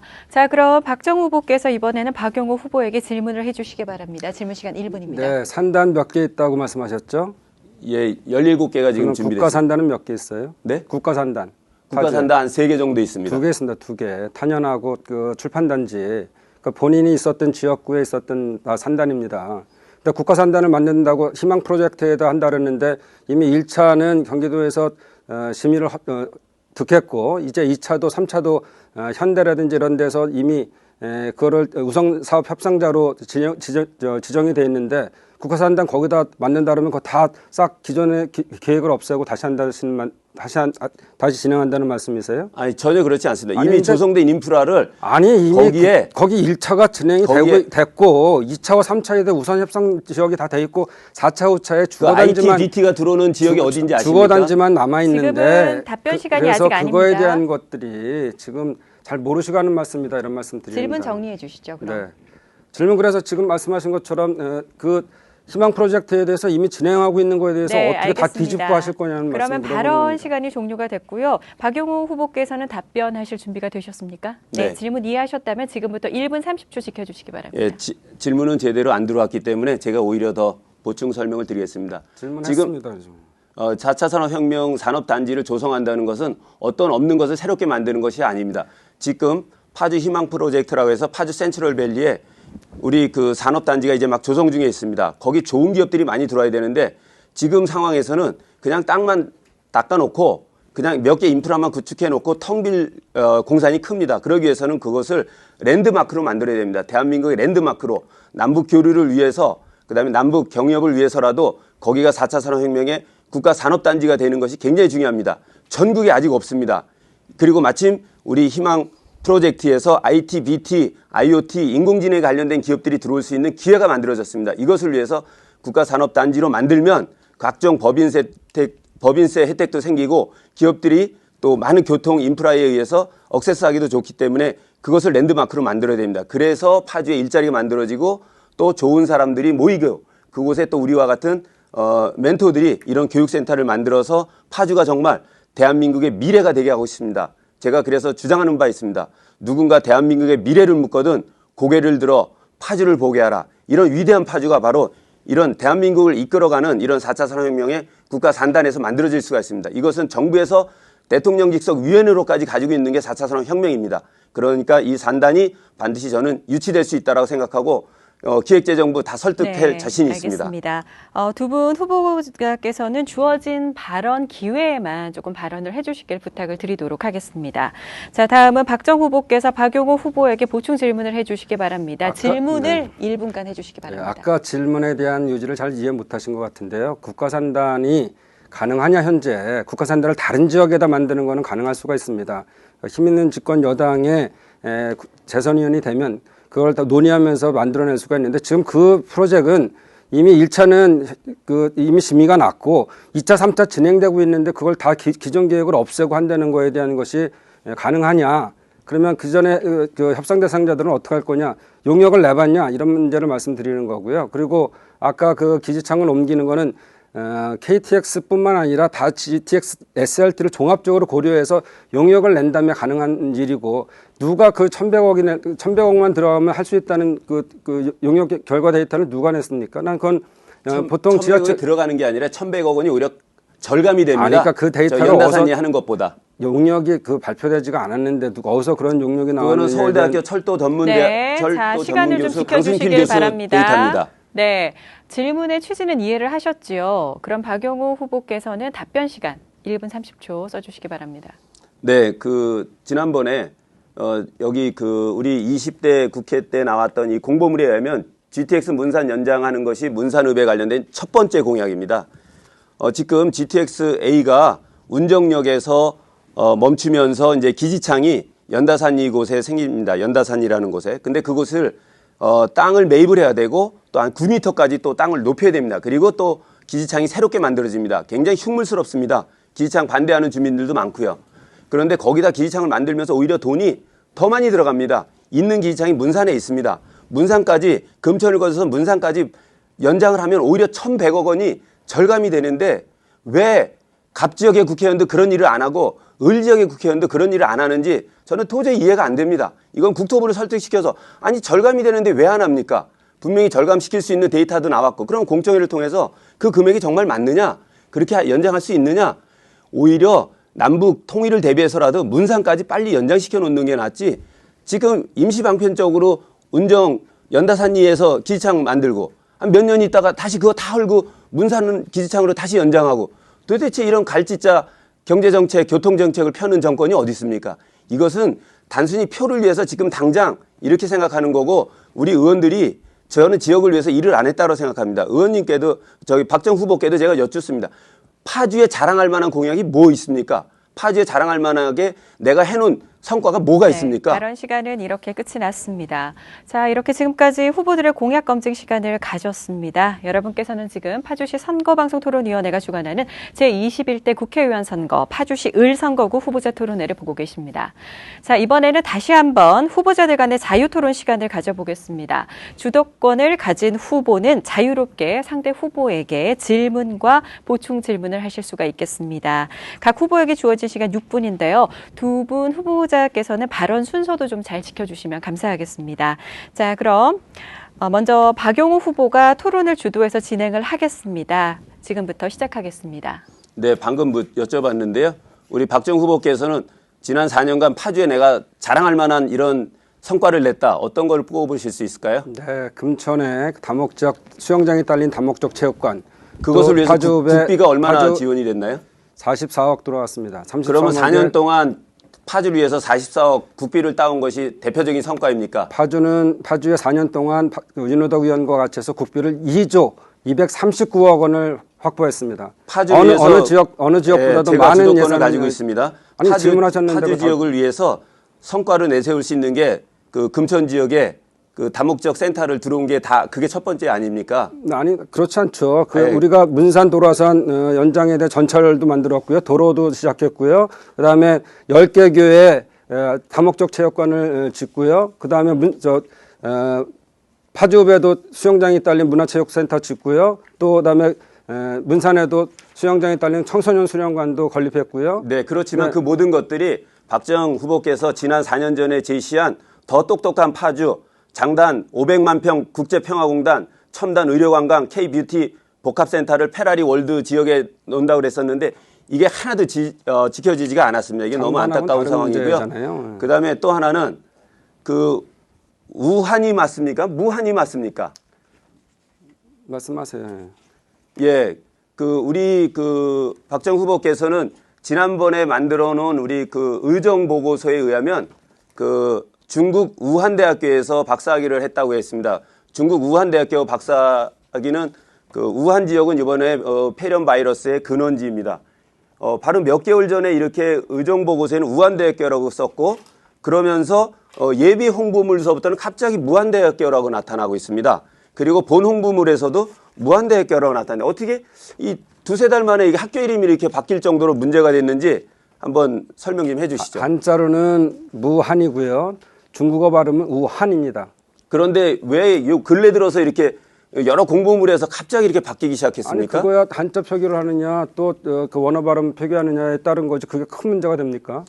저는 파주 시민들이나 저는 그렇게 생각 안 합니다. 이번에 중국에 300만 개의 마스크를 전 세계로 보내신 분이 우리 박정 후보께서 주도적으로 역할을 하셨습니다. 그 건에 대해서 많은 파주 시민들이 분개하고 있고요. 또 하나는 법안 1위를 하셨습니다. 법안 발의 1위.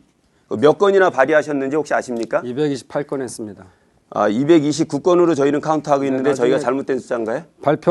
책대로 낸 이후에 한 건 더 했습니다. 그러면 229건이 많은 거죠? 네. 네, 그렇습니다. 이 중에 공표된 것이 몇 건입니까? 공표가 통과된 것이 35건 정도 됐습니다. 저희가 조사한 거로는 18건인데 35건입니다. 네, 35건. 그럼 겨우 이제 10% 조금 넘으셨는데 아니. 법안 처리 법안을 30% 많이 낸 거는 좋습니다. 근데 예, 한 35건만 해도 10 한 2, 3% 정도 이렇게 되는데 굉장히 좀 안타까운 수치입니다. 그리고 또 최초 발의하셨던 법안이 무엇인지는 아실 거고요. 아까 말씀드린 것처럼 통일경제에 관련됐는데 그거는 자유한국당의 반대로 통과가 안 됐다는 말씀을 3번째 드리고 있습니다. 예, 이것을 법안을 제가 관련이 없었던 시절이었기 때문에 어떻게 말씀드릴 수 없지만 정말 보좌관들을 밤을 새워서까지 이렇게 1번으로 법안을 발의하게 했는데 그 법안은 통과되지도 않았고 방금 말씀하신 229건 중에서는 35건 물량은 많이 쏟아냈는데 실제로 정중앙에 맞은 것은 한 12, 3% 정도밖에 되지 않는 것이 너무 안타깝습니다. 그다음에 이번 선거 과정 중에 저희 선거 캠프에 불법 선거 관련된 정보들이 자주 들어오고 있는데 종교 시설에 가서 방역하신 일 있으시죠? 네.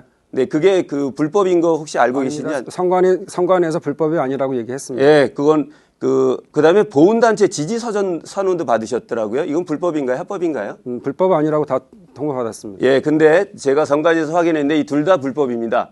종교시설에 가서 방역 활동하는 것은 불법입니다. 우리 후보께서는 이미 불법을 파주에서 공공연하게 시의원들을 데리고 자행하고 있고요. 보훈단체와 지지선언 사진을 찍어서 페이스북에 공개하고 있습니다. 이것 또한 불법입니다. 우리 후보께서는 지금 선거를 몇 번째 하시는지 저는 모르겠지만 어떻게 이런 기본적인 것도 선관위에 물어봐서 해야 되고 선관위가 잘못 얘기하면 그대로 따라갈 만큼 이게 어떻게 입법기관에 있는 사람의 행동입니까? 가장 기본적인 것인데 그것에 대해서 너무 안타까운 이런 상황입니다. 네, 선관위의 유권 해석을 받아서 저희가 방역시설을 했고 사람들이 없을 때 했고요. 다중이용시설로. 그런데 그게 불법인 건 아직도 모르십니까? 그리고 선관위에서 통보를 해서 저희가 해석을 잘못했습니다. 물어보고 했고요. 해석을 잘못했다는 한 이유로 한 적이 없습니다. 네, 그렇죠. 그러니까는 선관위 해석을 따라가신 겁니다. 아니 국회의원 선거에 몇 번씩 나오시고 지금 국회 입법기관에서 선거법은 4년 동안 일하셨는데 어떻게 이런 가장 기본적인 이슈도 국회법과 다르게 선관위 국회의원은 입법기관입니다. 법을 지키는 사람입니다. 선관위의 규칙이나 이런 건 수시로 바뀔 수가 있고 유권 해석을 받아서 선관위에서 얘기한 규칙은 대로 바뀔 수가 했는데 없습니다. 어떻게 법이 그 규칙을 그렇게 바꿔서 해석마다 늘 다르게 나옵니까? 가장 기본적인 건데 종교시설 안 됩니다. 몇 번 말씀드려요. 종교시설 안 되는 거 아십니다. 이제 아직도 모르십니까? 선관위에서 유권 해석을 내려줘서 한 거고 그 잘못된 길입니다. 그래서 그 다음부터는 안 했으니까 그거는 하여튼 선관위의 발표를 이렇게 선관위 그것도 받아야 될 만큼 그러니까 문제가 좋은 있고요. 의미에서 그다음에 방역한 것까지도 정가가 공격하는 게 두 가지나 좋은 있는데 겁니까? 100만 원의 음주는 무슨 사건입니까? 22년 전에 한 건이고 네, 22년 지금 전에 발언 시간은 종료가 됐고요. 혹시 미진한 부분이 있었다면 다음 시간을 이용하시면 되겠습니다. 다음이 바로 박정 후보 주도로 토론을 진행하는 시간입니다. 박정 후보께서 앞으로 6분 동안 후보자 주도권 토론을 진행하실 수 있습니다. 네, 여기 공보문을 갖고 나왔는데요. 이렇게 쭉 뭐 하시겠다고 말씀을 하셨어요. 이렇게 하셨는데, 자, 공약에 대해서 말씀하셨으니까 그러면은 박용호 후보의 공약이 문산읍 청소년 수련시설을 건립하겠다는데 이건 이미 경기도지사의 면담을 통해서 총사업비 246억 규모로 청소년 수련관을 확정했고 설계를 지금 착수 예정입니다. 이미 다 진행된 상황을 21대 국회에 혹시 된다면 하겠다는 것도 맞지 않고요. 선율이 상습 정체 구간의 4차로 확정 추진 이것도 이미 236억짜리 국지도 78호선에 대한 그 투자 심사를 통과했고 경기도 예산이 이미 반영됐습니다. 장애인 복지회관 증축물 리모델링 제가 국비 받아왔어요. 그래서 이미 6억 원 확보해서 19억 4억 원으로 지금 진행 중에 있고 또 금천 다목적 실내 체육관을 하겠다는데 실내 수영장 들어가고 뭐 이런 한다는데 이것도 이미 33억의 국비를 받고 도비까지 받아서 총 사업비 140억으로 진행 중에 있습니다. 파평 일반 산단을 조성하겠다는데 이거 2월 14일 날 경기도심이 통과됐어요. 등등. 그다음 도심 군부대 20호 부대 뭐 이전한다는데 이건 다 이미 이루어진 것들을 21대 국회에 하겠다는 거는 그 뭐를 하겠다는 건지 잘 모르겠고요. 이따 답변 부탁드리겠습니다. 그리고 마스크 300만 장이라는 걸 자꾸 얘기를 하시는데 정확한 숫자는 182만 장이고요. 마치 300만 장을 보낸 것처럼 하는 거는 맞지 않다. 그리고 이게 1월 31일, 2월 13일 날 우한 교민을 태우러 가는 비행기가 비어서 가니 거기 또 우한 교민이 200인이 아직도 남아 있는데 거기서 빈 비행기로 가는 김에 보내주면서 민간 외교를 한 거죠. 그리고 이게 그때에는 이미 마스크 재고가 2,616만 개나 있었어요. 이것 때문에 마치 마스크 대란이 이러는 것처럼 이게 선거에 써먹으려고 하면 안 되죠. 그리고 거기서 우한에서 지금 60만 장을 보내오면서 고맙다고 대구에 40만 장 보내 우리 파주에 또 20만 장을 보내왔어요. 그리고 전체적으로 보면은 마스크 보호구 방호벽 등 우리가 보내준 건 233만 장이고 이제까지 중국에서 들어온 게 560만 장이에요. 또 정부는 3만 장 보내고 지금 110만 장 받았잖아요. 이런 게 일종의 대려주고 말로 받는 건데 그거를 지금 자꾸만 선거에 이용해 먹고 그리고 인류애적으로 사람이 쓰러지고 죽어가는데 그거 보내주는 게 그렇게 나쁜 일이에요? 그거 가지고 공격 좀 하지 마세요. 논란이 130만 다시 돌아온 게 300만 장 자체가 틀리는 말로 거고 주고 대려받을 거를 생각하고 주셨습니까? 외교 차원에서 한 거죠. 그거는 우리가 일본이 지진 났을 때도 우리가 파주 도와준 거 시민들이 아니에요. 그 3시간씩 그 엄동설안에 줄 서 있는데 가보셨습니까? 아니 그게 그 줄 서 있는데 가보셨나요? 우한 보내준 것 때문에 이런 문제가 생긴 게 아니라는 팩트를 체크라는 겁니다. 그만큼 우리 대한민국에서는 지금 마스크가 모자른데 지금 우리 정부가 잘해서 너무 친중 이미지입니다. 생산 활동 인구가 2,900만이에요. 생산 가능했던 게 1,000만 개였습니다. 그동안 계속 우리가 늘려서 1,400만 장을 좀 만들고 있어요. 그렇게 물량이 많았는데 그러니까 왜 제가 말씀을 드리잖아요. 문산 그 농협에 3시간 동안 줄을 서 있습니까? 그거는 신천지 사태로 인해서 그 자당에서 얘기 못하는 신천지 사태로 인해서 이렇게 그 마스크 대란이 일어났고 그때부터 문제는 2월 19일 이후의 문제입니다. 그러니까 그런 걸 가지고 자꾸 선거에 써먹지 마시고요. 해외에서 들어오는 이런 이거 대답 좀 해보세요. 이거 좀 대답해 보세요. 이거 지금 이미 다 확정된 건데 이거 하겠다라는 건 뭘로 만드신 거예요? 예, 지금 그렇게 공약에 대해서 뭐 얘기를 많이 하시면서 예, 일부 진행 중인 것도 있는데 진행 중인 걸 조기에 완성하겠다는 의지고요. 그런 말이 아니잖아요. 제대로 만들어내겠다는 겁니다. 문산업 청소년 수련 시간 건립이라고 했는데 무슨 이거 다 이루어진 것들을 건립하겠다 이런 게 말이 안 맞죠. 그리고 제가 한번 물어볼게요. 20호대 부대 이전 이거 20호대가 뭔지 아세요? 네. 뭐예요? 왜 법원리에 있는 부대입니다. 그 무슨 부대야 20호대가 이거 사창가잖아요. 부대 지대. 사창가잖아요. 그렇게 표현하는 거죠. 사창가인데 네. 이거를 사창가인데 이 얘기를 못하니까 20호 부대였는데 이거 도심지 군부대 이전한다면서 20호대 부대 이전이라고 썼어. 이거 공범을 해. 그 얼마큼 이걸 잘 모르시는. 그러니까 갑에서 을로 옮겨 오시면서 그동안 갑에 있었던 을에 있었던 여러 후보들 당협위원장을 맡은 김동규 후보, 그다음에 또 열심히 뛰었던 한길용 후보, 서창현 후보, 이 사람들 조병국 후보 다 경선도 못하게 하고 이게 그러니까 그 지역이 도심지 군부대 그 지역이 20호 부대라는 표현인 거죠. 그 지역이. 그러니까 군부대 이전이라고 해놓고선 20호대는 그게 아니니까 잘 모르시는 그 지역을 거예요. 얘기하는 거죠. 지역. 그게 군부대 이전인데 어떻게 여기다 가로쳐놓고 20호 부대라고. 도심지 군부대가 이전되면서 그러니까 그 지역을 편의시설로 주민 편의시설로 쓰겠다는 거죠. 탄피랑 똑같은 일에 탄피랑 삼성 장군 하신 분 탄피 발언하고 똑같은 발언해놓고서는 마치 안보에서 잘하시는 것처럼 이렇게 하면 안 되는 거죠. 안보에서 그렇게 그래서 이거 대답 좀 해보세요. 여기 있는 거 다 추진 중인데 어떻게 하겠다는 거예요? 이거 다 예산 받아오고 진행했는데 숟가락 없게 하시겠다는 거예요? 예, 진행되는 것들을 제대로 조기에 완성하겠다는 것들도 있고요. 그렇게 진행이 안 되고 있는 것들을 제대로 완성하겠다는 그러니까 우리 파주를 의미입니다. 잘 모르세요. 시인을 하세요. 갑에 있다가 갑자기 와서 갑에 있던 갑자기 온 게 아니라 저는 문산 동중학교 야간을 다녔습니다. 문산을 못하게 경선도 문산에서 못하게 학교를 다녔습니다. 말씀 들어보세요. 경선도 못하게 하고 누가 경선을 못하게 합니까? 저희는 10명이 아니 안 오셨으면 거기 그 후보들이 10명이 할 거 아니겠습니까? 공정하게 경선을 했습니다. 9명, 10명이 아니고. 그 귀당 같이 어떤 시인지는 모르겠지만 정치적 도의적으로 안 맞다는 말씀을 드리는 거예요. 그러면 당에서는 그 전략 공천이 없나요? 비례대표 없나요? 을을 위해서 활동하시겠다면 을을 위해서의 그동안은 활동을 하다가 오시면 되는 거예요. 아니면 갑이 자신 없다 그러고 그러면 이낙연 후보는 종로를 위해서 일하다 종로로 갔나요? 국무총리 시절에 본인하고 어떻게 똑같은 레벨을 둬요. 왜 제가 똑같지 않습니까? 다 같은 시선거권자인데. 가주시 갑으라고는 다른 얘기죠. 그렇지 않습니다. 네, 국민 누구나가 어느 지역에 가서 봉사할 자격이 있으면 할 수 있습니다. 아프시긴 아프신가요? 아니 아프지 않습니다. 시민의 선택입니다. 아프지 않으면 정치적 도의로 굉장히 잘못되신 겁니다. 적금 유죄 간 것에 대해서 과감하게 사과하셔야 됩니다. 됩니다. 지금부터는 다음 순서로 넘어가겠습니다. 후보자들의 공약도 잘 들었고요. 열띤 토론이 이어지고 있습니다. 이번에는 사회자인 제가 공통 질문을 좀 드리고요. 각 후보의 답변을 듣는 시간을 갖도록 하겠습니다. 이번 주제는 미군 부대 공여지 개발의 문제점과 해결 방안에 대한 질문입니다. 이 파주시에 산재한 미군 부대 공여지가 약 200만 평 정도고 이 중에 시에 반환된 공여지가 6곳입니다. 네, 이들 방환 공여지 대부분이 10년 넘게 개발 사업이 진척을 보지 못하고 있습니다. 재원 조달의 어려움, 또 지역 주민의 반발 등으로 해결의 실마리조차 찾기가 쉽지 않습니다. 미군 부대 공여지 개발을 둘러싼 문제점 그리고 해결 방안에 대해서 말씀을 해주시기 바랍니다. 답변 시간은 1분 30초고요. 먼저 박정 후보께서 이에 대한 답변을 해주시면 감사하겠습니다. 네, 파주시을 지역에는 미군 공여지가 2007년도에 반환되었지만 캠프 그리스부스를 제어하고는 모두 답보 상태에 머물러 있어 안타까운 상황입니다. 반환 공여지 개발은 기본적으로 국가 안보를 위해서 일방적으로 희생되었던 주민들에 대한 특별한 배려가 있어야 한다는 것에서 출발해야 합니다. 현행 미군 공여 구역법에 따르면 시도지사가 수립한 종합계획을 행정안전부 장관이 심의를 거쳐서 확정하도록 하고 있습니다. 그러나 국고 보조율이 낮고 또 민간 사업자 선정에 한계가 있어서 지방정부의 힘만으로는 사업 추진하는 데 큰 어려움이 있습니다. 그래서 이제 국가가 직접 나서서 전문성을 갖춘 전단 조직을 꾸리고 민간 사업자를 발굴하고 미개발 기지와 연계해서 사업을 주도적으로 이끌어 나갈 필요가 있다, 이런 말씀을 드리겠습니다.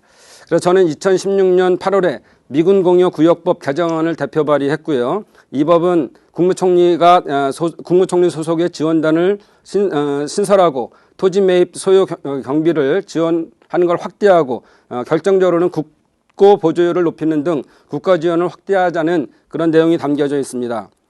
제가 문재인 대통령 후보 중앙선대위 총괄 부본부장으로 활동하면서 미군 반환 공여지 국가지도 개발에 대한 이거 공약을 경기도 지역 중요 공약으로 담아냈습니다. 이런 것들을 계속적으로 이 현안에 대해서 처음으로 돌아가 실패할 가능성이 너무나 많기 때문에 많은 시간이 지나가 버렸습니다. 초선 의원 때는 한계가 있었지만 강한 집권 여당의 재선 의원이 되어서 발언 시간은 이렇게 해내겠습니다. 끝이 났습니다. 자, 계속해서 다음 이 질문에 대한 후보는 박용호 후보께서 답변을 해주시면 되겠습니다. 네, 현 정부가 들어서면서부터 미군 공여지 국가 주도로 개발하겠다는 공약을 내세웠습니다. 그렇지만 재정적인 자금 투입이 굉장히 어려워서 사업 추진이 제대로 안 되고 있습니다. 파주시에서도 자유제한 공모사업 설명회를 했으나 굉장히 지지부진한 상황입니다. 경기도에서 59개 사업을 통해서 국비도비 민간 사업비 해가지고 1조 한 1,500억 정도를 투자하겠다고 했습니다.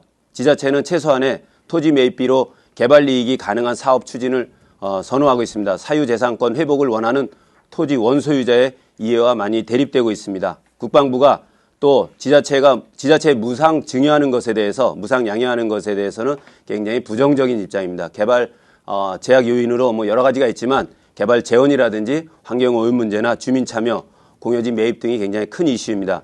이것을 해결하기 위해서는 중장기적으로 도심지와 문산이나 금천, 이 도심지와 함께 연결되는 성장 동력으로 써야 됩니다. 미래지향적인 시설로 사용을 해야 됩니다. 민간의 투자 환경 조건을 만들어줘야 됩니다. 민간들은 이것이 돈이 될 때 달려들 수가 있습니다. 민간들에게 매력을 느낄 수 있는 조건들을 만들어내야 됩니다. 미군 공여지에 대한 매매 조건을 개선해야 되겠습니다. 그래야만 조성 감면이라든지 그 전에는 체육시설이나 주민 편의시설로라도 쓰고 있어야 됩니다. 지금 완전히 넓은 땅들이 그냥 놀고 있습니다. 너무나 큰 손해입니다. 네. 자, 이렇게 각 후보자의 열띤 토론을 함께 하셨습니다. 이제 토론을 마무리할 시간입니다. 마지막으로 유권자들께 드릴 당부의 말씀이나 미처 답변하지 못했던 부분이 있다면 이 시간을 활용해 주시면 감사하겠고요. 주어진 시간은 각각 1분 30초입니다. 먼저 박용호 후보부터 마무리 발언을 해 주시기 바랍니다. 존경하는 파주 시민 여러분, 저희는 지금 귀족 좌파와 서민 우파 간의 토론을 보고 계십니다. 이제 파주 자존심 회복의 시간이 다가오고 있습니다. 4년에 한 번 있는 투표, 준엄한 심판을 내려주십시오. 상처나고 훼손된 파주의 자존심, 대한민국 안보 최후의 보루, 파주에서 지난 4년간 일어난 인민군 적군 묘지에 대한 참배, 제사, 축사 더 이상 용납할 수 없습니다. 박용호와 함께 파주의 자존심 회복시킬 수 있도록 큰 힘을 보태 주십시오.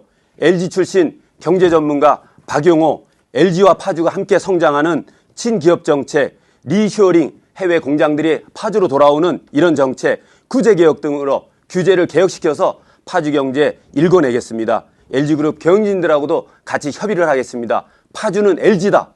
LG 출신 박용호가 이 일을 해낼 수 있습니다. 도와주십시오. 4년간 전력을 다해서 일하겠습니다. 청소년, 청년, 일반 시민들이 꿈을 꾸고 도전할 수 있는 이런 창업의 생태계, 일자리 생태계를 만들겠습니다. 제 전문 분야입니다.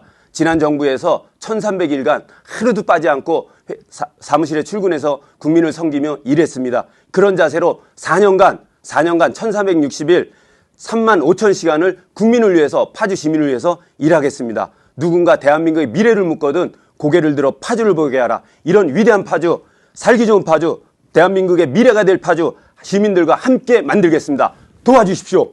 네.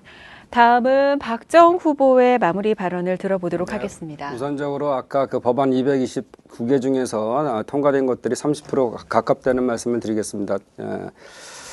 사랑하고 존경하는 파주 시민 여러분, 더불어민주당 기호 1번 박정입니다. 오늘 토론 잘 보셨습니까? 파주의 발전을 위해서 가장 중요한 것이 뭐라고 생각하십니까? 지난 이명박, 박근혜 보수 정권 9년 동안 파주에 무슨 변화가 있었습니까? 보수의 장벽과 안보 이데올로기 장벽에 가로막혀 한 치 앞도 나가지 못했습니다. 파주의 발전에 한 획을 그었던 LG 디스플레이 유치, 노무현 정부 때 이루어진 것입니다. 남북 정상회담과 남북미 정상회동이 이어지면서 파주에 큰 변화가 일어나고 있고 이것이 바로 문재인 정부 때 시작된 것입니다. 파주는 평화개혁 세력이 집권했을 때 변화의 바람이 붑니다. 아직도 파주 전체 면적의 88.6%가 군사시설 보호구역입니다. 그만큼 파주는 개발할 곳도 많고 풀어야 할 규제도 많다는 뜻입니다. 평화경제특구를 만들고 남북철도를 연결해서 고속철도를 깔고 종합병원을 유치하고 수도권 전철을 확충하고 천만 관광객 시대를 여는 일, 이 과제를 해결하기 위해서는 힘있는 집권여당의 재선의원이 필요합니다. 저 박정희 힘있는 집권여당의 재선의원이 되어서 파주의 잠재력을 현실화시켜서 더 큰 파주를 만들겠습니다. 감사합니다. 네, 이렇게 두 후보자의 마무리 발언까지 함께 들어봤습니다. 오늘 토론을 위해서 참석해 주신 두 분 후보자 여러분 애쓰셨습니다. 고맙습니다. 고맙습니다.